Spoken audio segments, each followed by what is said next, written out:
नमस्कार, मी प्रदीप नणनकर. आपण पाहत आहात इंद्रधनुष्य. वैद्यकीय उपचार हे आता ग्रामीण भागापर्यंत पोहोचलेले आहेत, त्यामुळे त्याचे फायदे आहेत. पण सवय पण आता अशी लागली आहे की पूर्णपणे वैद्यकीय उपचारावरती अवलंबून राहायचं, म्हणजे कुठंही काही थोडंही झालं तरी तातडीने दवाखान्यात जायची सवय लागलेली आहे. आणि त्यामुळे सहन करणं, प्रतिकारशक्ती वाढवणं याकडे आता लक्ष कमी झालेलं आहे. बघा, आपल्याला जर आठवत असेल, दवाखान्यामध्ये डिलिव्हरी होण्याचं जे प्रमाण होतं ते पूर्वी अतिशय कमी होतं.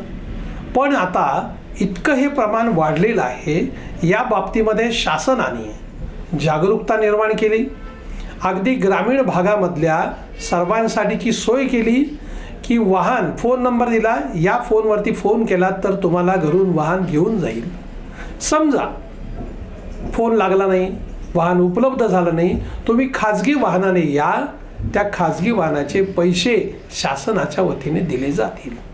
यातून आता जवळजवळ 95% देखील अधिक प्रमाण हे रुग्णालयात प्रसूती होण्याकडे आहे.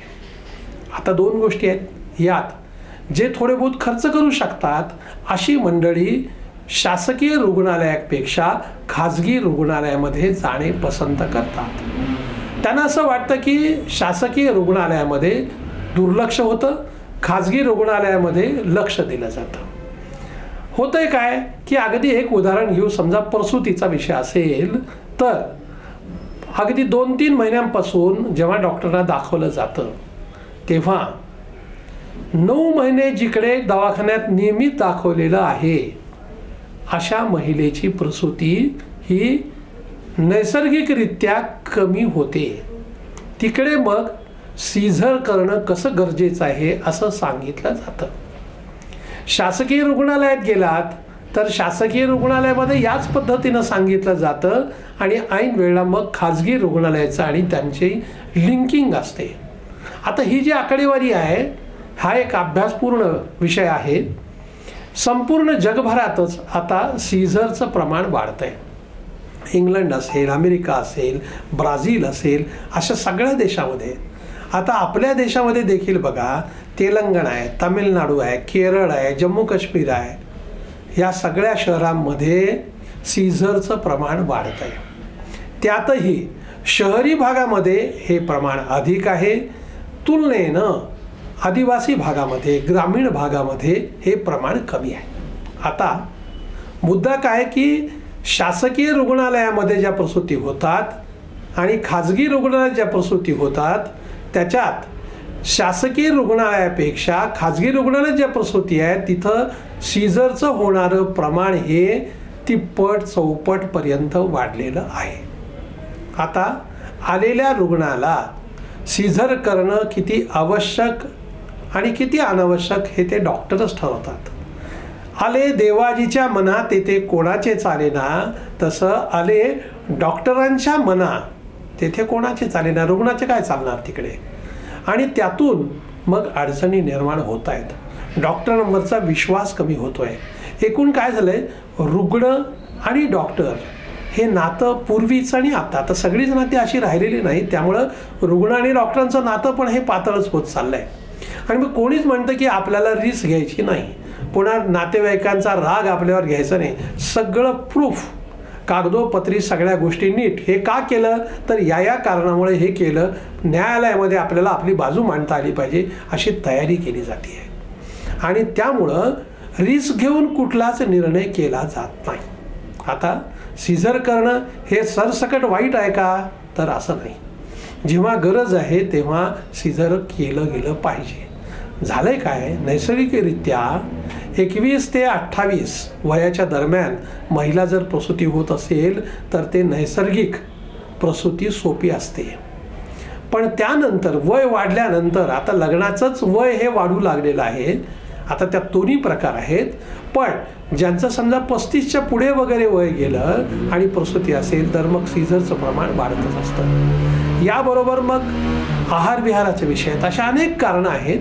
परंतु इतकं सगळं असतानाही आजचं जे प्रमाण आहे ते गरजेपेक्षा आपल्या देशामध्ये अधिक आहे असं आढळून आलं आहे. जी बंधनं खाजगी यंत्रणांवरती विदेशात घातली जातात तशी बंधनं आपल्याकडे घातली गेली पाहिजेत. काय होतं आहे की हे केवळ प्रसूतीचं हा एक उदाहरण झालं. अँजिओप्लास्टी आहे. आता अँजिओप्लास्टीचं प्रमाण आपल्या देशातलं बघा, गुडघ्याच्या शस्त्रक्रिया बघा, कुठलंही ह्याचं प्रमाण इतकं वाढलं आहे. आणि तो निर्णय करायचा कोणी? सगळी संमती बाकी सगळ्या गोष्टी घेतल्या जातात, पण हे नेमकं वाढतंय काय? यात डॉक्टरांचा दोष अजिबातच नाही. त्यांचा आमचा धंदा वाढावा यासाठीच्या केलेल्या या योजना नाहीत असं म्हणता येईल का?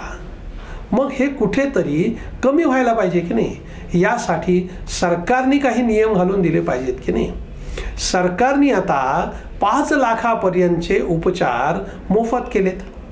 मग आता ते 5 लाख रुपये खर्च व्हायला पाहिजेत म्हणून डॉक्टरांनी जर अशा शस्त्रक्रिया केल्या तर त्याच्यावरती कोण बंधनं घालणार? विमाचं संरक्षण यातूनही असे प्रकार वाढत आहेत. मग हे त्याची रिस्क आहे की नाही काही? हे जे सगळं केलं जातं आहे शेवटी operation success but patient died असं असेल तर त्याला उपयोग काय? म्हणून ह्या सगळ्या विषयावरती कुठली ना कुठली बंधनं असली पाहिजेत, नियमावलीत केली पाहिजे. आणि त्यात ही केवळ सरकारनं सांगून नाही, डॉक्टरांनीच या विषयावरती काही गाईडलाईन्स ठरवून घेतल्या पाहिजेत आणि त्यात कधी हे करावं कधी करू नये. म्हणजे आम्ही प्रगत होतो आहोत, मात्र अशा विषयांमध्ये आमची परागती होते आहे. प्रगती आणि परागती हा अतिशय महत्त्वाचा विषय आहे. मग आम्ही प्रगत होतो का परागतीकडे चाललेलो आहोत हे आम्ही पाहण्याची गरज आहे. आम्ही पारदर्शक आमचा कारभार आहे का आमचा कारभार आतलं काही दिसू नये, खिडकीला जो ग्लास लावला जातो ना की तसा आहे. या सगळ्या विषयामध्ये दीर्घकालीन काहीतरी तातडीनं निर्णय करायला पाहिजे. जरी असा नसला तरी या विषयावर चिंतन मात्र व्हायला पाहिजे. समाजातल्या सुजाण मंडळींनी या विषयावरती आपल्या प्रतिक्रिया दिल्या पाहिजेत, आपल्या सूचना दिल्या पाहिजेत. त्यातूनच काही चांगलं होण्याची शक्यता आहे. धन्यवाद. आपल्याला हा जर व्हिडिओ आवडला असेल तर तो लाईक करा, फॉरवर्ड करा व सबस्क्राईब करा.